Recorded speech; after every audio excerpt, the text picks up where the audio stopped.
All right, let's get the reaction now of Accountability Now Director Advocate Paul Hoffman to this, and just to get a sense from him of the road ahead for the NPA. Advocate Hoffman, always a pleasure. Thank you so much for talking to us. Firstly, did this move take you by surprise?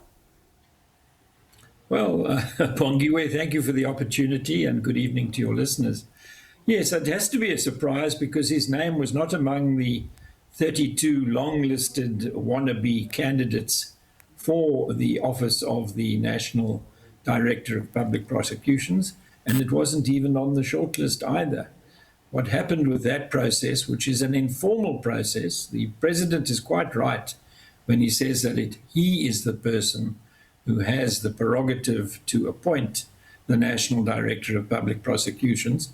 President Ramaphosa has chosen on the two occasions that he has been given this task to appoint a panel to assist him in coming to the right selection. And that is how he found Shamila Batohi in 2019. And it is not how he found Andy Mothibi on this occasion, because Andy Mothibi did not put his name forward as a candidate, nor did he allow anybody else to nominate him as a candidate for the position. He was not among the contenders at all.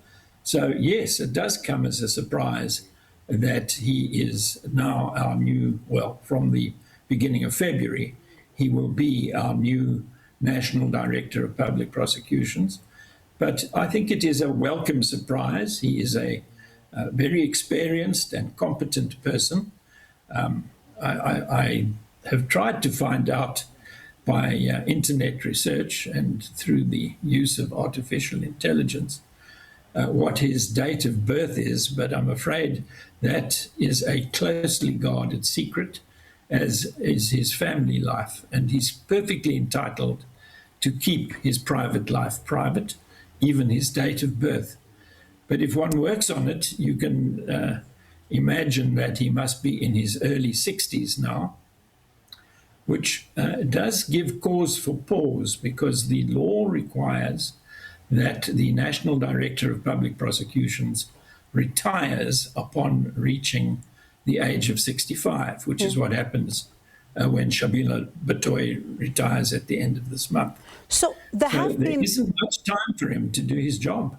Pardon me, and right on that point, because it's something that the DA's Clemens Breitenbach, in fact, raised to say that at 63, he may have a limited opportunity to make an impact at all. And then you also have other political parties, for example, with the EFF saying for them this appears to be executive dictatorship, as they are calling it. Others are saying that it was orchestrated for him to go there. But you do have others who have confidence in him, saying that he is actually the right man for the job. So with the age issue, could it limit him in terms of making an impact on this institution that really so desperately needs it?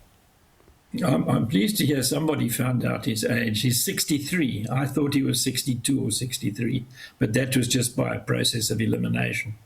So if he's 63, he only has 2 years to fulfill the functions of the National Director of Public Prosecutions, and one can't really do all that much in such a short period. Of course, it is possible that Parliament will decide to change the year of termination of the services of a National Director of Public Prosecutions by saying that 70 or even 75 would be an appropriate retirement age for the National Director of Public Prosecutions, and the problem can be solved that way. But the Criminal Justice Administration is going to undergo quite radical reform in the near future. There are two different strands of reform. Glynis Breitenbach, who you've mentioned already in this interview, has 2 bills pending in Parliament called the bills for the appointment and the enablement of a new Chapter 9 anti-corruption commission. That would be a permanent commission, not a commission of inquiry.